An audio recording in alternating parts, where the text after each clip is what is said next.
Se tem uma coisa que a China sabe fazer bem, é criar gigantes econômicos que parecem à prova de crises. Até que, de repente, eles colapsam de um jeito que ninguém esperava. Foi assim com a Evergrande, a maior bolha imobiliária da história chinesa. E, caso você não saiba, a Evergrande foi a segunda maior incorporadora imobiliária da China e por anos parecia ser um império totalmente indestrutível. A empresa cresceu rapidamente, vendendo apartamentos antes mesmo de construí-los, captando bilhões de dólares e pegando empréstimos gigantescos para continuar expandindo. O problema é que ela refinanciava suas dívidas sem parar, criando um esquema financeiro insustentável, praticamente uma pirâmide. Quando o mercado imobiliário chinês começou a desacelerar e os investidores perderam a confiança, a Evergrande simplesmente não tinha dinheiro para pagar as suas dívidas, deixando assim milhares de imóveis inacabados e um rombo trilionário na economia. O colapso Evergrande abalou toda a economia da China e a empresa acumulou mais de 2 trilhões de yuans em dívidas, algo em torno de 280 bilhões de dólares. E isso afetou bancos, fornecedores e milhões de chineses que haviam investido todas as suas economias em apartamentos que nunca foram entregues. Mesmo com a intervenção do governo chinês, a falência da Evergrande revelou o quanto a economia chinesa depende de bolhas. E agora, em 2025, muitos especialistas temem que o mesmo possa acontecer com a BYD, só que em uma escala ainda maior. Pois é, você ouviu certo. A BYD, a empresa que desafia a Tesla e que está dominando o mercado mundial de carros elétricos, especialmente no Brasil, pode, na verdade, estar prestes a falir. Primeiro, você precisa saber que o crescimento da BYD não é natural. Ele é inflado por um esquema financeiro extremamente arriscado, quase que como um castelo de cartas prestes a desmoronar. E quando isso acontecer, não vai ser só a China que vai sentir o impacto. Todo o mercado global de veículos elétricos pode entrar em colapso da noite para o dia. E se você acha impossível a BYD quebrar, porque ela é uma empresa gigantesca, bom, lembre-se da Evergrande, o exemplo é mais do que perfeito. Mas para entender como isso é possível, eu preciso te contar como funciona este sistema de golpe financeiro totalmente legalizado lá na China. Vem comigo!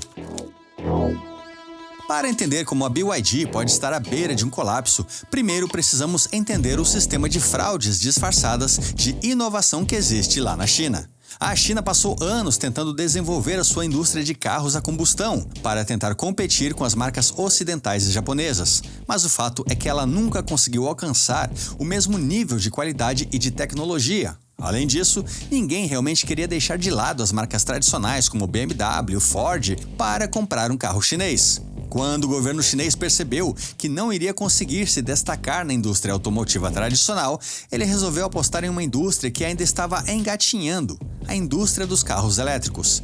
A partir de 2009, o governo chinês passou a investir rios de dinheiro através do seu programa de incentivos para veículos movidos a novas energias, ou NEVs. Este projeto se resumia basicamente a dar dinheiro para qualquer empresa que quisesse pesquisar e desenvolver carros elétricos. E deu certo. Por volta de 2015, a China já liderava a produção e venda global de carros elétricos. Eu explico em detalhes estas questões no vídeo que vai estar linkado aqui nos comentários e no final deste vídeo aqui. Assiste depois. O fato é que este incentivo não foi um caso isolado, já que o governo chinês tem o costume de colocar dinheiro em setores estratégicos, como construção, semicondutores e, neste caso, em veículos elétricos, já que estes investimentos aceleram o crescimento das empresas, geram empregos e impulsionam a competitividade do país no cenário internacional. Além disso, ao financiar diretamente grandes corporações, o Partido Comunista mantém controle econômico e também político, garantindo que estas indústrias sigam exatamente a agenda do governo. Só que este sistema possui dois grandes problemas. Primeiro, nem todas as empresas sabem como planejar e como usar bem o dinheiro e os benefícios dados pelo governo. Por um lado, a China criou um ambiente favorável para empresas como a BYD crescerem rapidamente. Por outro lado, milhares de empresas de fundo de quintal que entraram na onda dos incentivos não criaram nada além de carros de péssima qualidade e de baterias que explodem do nada. Não foi à toa que quando o governo chinês encerrou os incentivos fiscais, ou seja, fechou a torneira do dinheiro, mais de 90% destas empresas simplesmente faliram. Já o segundo grande problema é que existem empresas que nem sequer são pensadas para criar inovação. Elas são pensadas, na verdade, para criar um sistema onde algumas poucas pessoas e governos locais manipulam os números para continuarem sugando os cofres públicos. Funciona assim: o governo central libera bilhões para empresas consideradas estratégicas. Em troca, os governos locais exigem que estas empresas instalem sedes em determinadas regiões ou criem projetos de fachada. Com o dinheiro na conta, as empresas não investem de verdade no setor, mas sim em esquemas financeiros para multiplicar estes fundos. Então, o governo local apoia e valida estas operações com relatórios positivos, porém fraudulentos. Finalmente, o governo central olha os números inflados destes relatórios e acha que está indo tudo bem. Foi exatamente assim que a indústria de semicondutores da China colapsou, e entre 2014 e 2020, bilhões foram investidos em empresas que prometiam criar chips chineses competitivos. Mas no final, quase todo esse dinheiro simplesmente evaporou. E o resultado? Uma enxurrada de prisões por corrupção, empresas falidas e um setor inteiro em ruínas. Mas uma empresa do ramo imobiliário superou todas as outras, em lucro e em calote: a Evergrande. A empresa cresceu vendendo imóveis que ainda nem existiam, pegando bilhões de investidores e refinanciando sua própria dívida sem parar. Durante anos, todo mundo acreditou que ela era sólida. E o resultado? Um rombo de mais de 2 trilhões de yuans, milhares e milhares de imóveis inacabados, investidores quebrados e um governo chinês tentando apagar o incêndio. Mas o que ninguém percebeu na época foi o mecanismo financeiro que permitiu este golpe, um verdadeiro ciclo vicioso de expansão e endividamento, sustentado por 3 pilares principais: vendas antecipadas, empréstimos gigantescos e um esquema de notas promissórias não regulamentadas. Funcionava assim. Primeiro, a venda de imóveis antes da construção. A Evergrande vendia apartamentos na planta antes mesmo de iniciar as obras, arrecadando bilhões diretamente dos compradores. Só que, em vez de utilizar este dinheiro para concluir as construções, a empresa investia em novos terrenos e expandia ainda mais o seu portfólio de projetos. E isso permitia um crescimento acelerado, porém, deixava milhares de imóveis inacabados, já que os recursos eram sempre redirecionados para novas aquisições. 2. Empréstimos e refinanciamento de dívidas. A empresa pegava dinheiro emprestado de bancos e de investidores para continuar expandindo e pagando despesas imediatas. Com o tempo, a dívida ficou tão grande que a Evergrande passou a pegar novos empréstimos para pagar os empréstimos antigos, criando assim uma bola de neve financeira. E enquanto os credores acreditavam no sucesso da empresa, o dinheiro continuava fluindo, é claro. Mas bastou uma crise no setor imobiliário da China para o castelo de cartas desabar. 3. Notas promissórias comerciais sem regulamentação. Para evitar pagar fornecedores em dinheiro, a Evergrande criava suas próprias notas promissórias, prometendo, é claro, um pagamento no futuro. Estas notas promissórias eram utilizadas como moeda dentro do setor, com fornecedores comprando e vendendo notas promissórias livremente. Como não havia garantia real de que a Evergrande conseguiria honrar estes compromissos, quando o mercado percebeu que a empresa não tinha dinheiro para cobrir todas as suas notas promissórias emitidas, o pânico se instalou e todos tentaram vender as suas notas ao mesmo tempo, o que piorou e muito a situação. Então, este modelo funcionava enquanto todos acreditavam que a Evergrande era lucrativa e que tinha um crescimento infinito. Mas quando as vendas começaram a cair e o governo chinês apertou o cerco contra o endividamento excessivo da empresa, o dinheiro simplesmente secou. O resultado foi um rombo trilionário e a maior crise imobiliária da história da China. Agora, sabe qual é a parte mais assustadora disso tudo? Acho que você já faz até a ideia. Pois é, a BYD criou um sistema muito, mas muito parecido.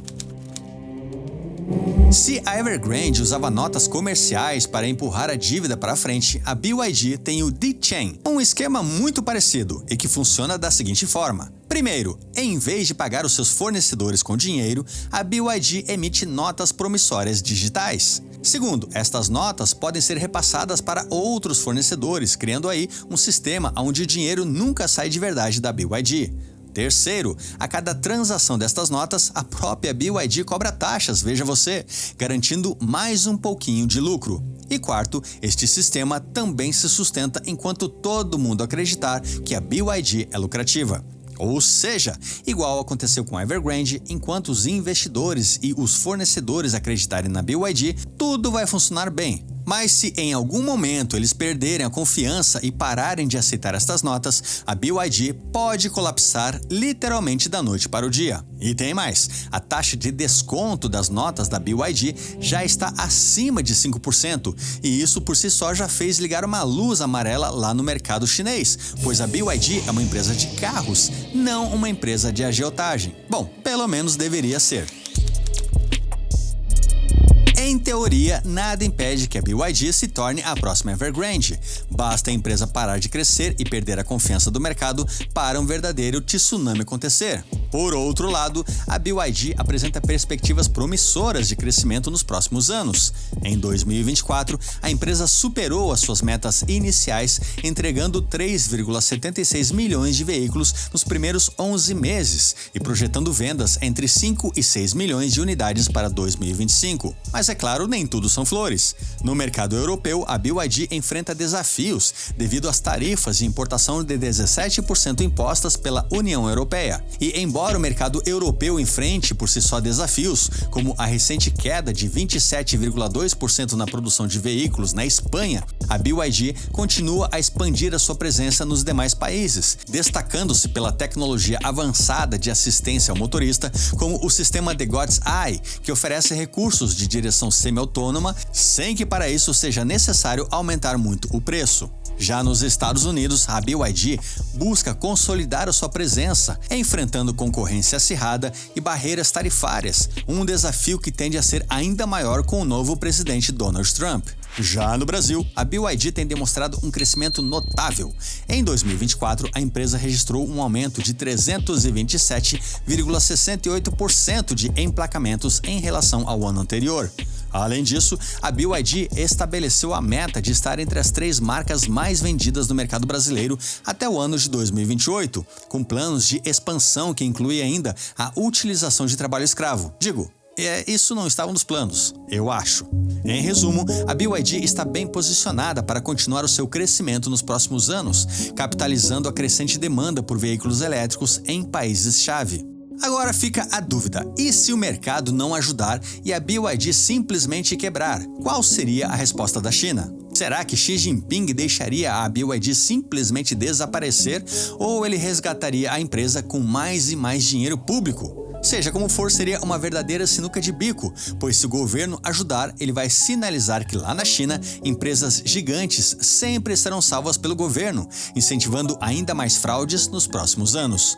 Por outro lado, se não ajudar, o colapso da BYD vai gerar um impacto ainda maior do que a falência da Evergrande, além de uma gigantesca cicatriz no ego da própria China, que hoje em dia já se orgulha de ser a líder mundial na produção de carros elétricos. E a BYD sabe disso, é claro, e por isso mesmo ela pode estar forçando uma expansão agressiva e tão rápida que ela se torne grande demais para falir sem que o governo chinês tenha que interceder. Foi mais ou menos esta a estratégia que a Evergrande utilizou.